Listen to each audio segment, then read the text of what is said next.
Kung hindi ka pa nakakapunta ng Siargao at balak mo palang pumunta, ito ang sikreto kung paano ka makakamura ng travel cost. Alam mo ba, na kapag biglaan ay umaabot lang naman ng 27 to 30,000 ang pamasahe round trip ticket, pero may dalawang paraan para hindi ka mabutasan ng bulsa. Unang option, Manila to Butuan. Kunin nyo agad yung first flight, pag landing nyo sa Butuan, diretso na agad sa taxi papuntang Surigao Port. Around 2 to 3 hours ang biyahe, sakto kasi bago mag 11 AM, nandun ka na para sa 11:30 boat ride papuntang Siargao. So ang round trip cost nito is around 13 to 15,000 lang per pax. Not bad, diba? Pero take note na hindi to pwede sa nagmamadali dahil inaabot lang naman ito ng more than 8 hours na biyahe from Manila. Second option is Manila to Cebu. Ito naman, last flight ang kukunin nyo. Tapos chill ka muna pagdating ng Cebu ng 2 to 3 hours sa airport habang naghihintay ng unang lipad papuntang Siargao, around 4 to 5 AM. Pwede ka pang umidlip, magkape, or mag food trip. Ang gastos, around 20,000 pesos round trip per pax na yan, depende kung holiday. At pagdating namin sa isla, ibang mundo na agad ang vibe. May service na agad from Maharlika Siargao.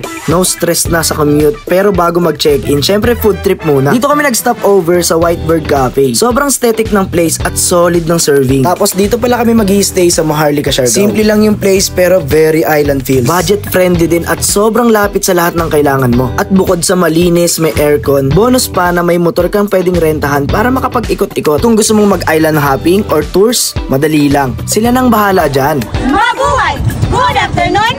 Welcome to Barangay Taog, Palagun, Siargao!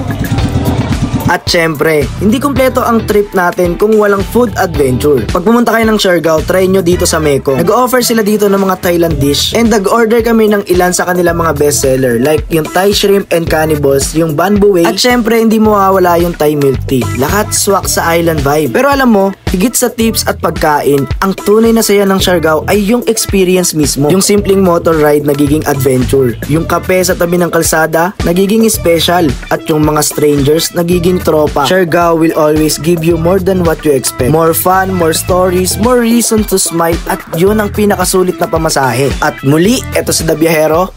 Bye!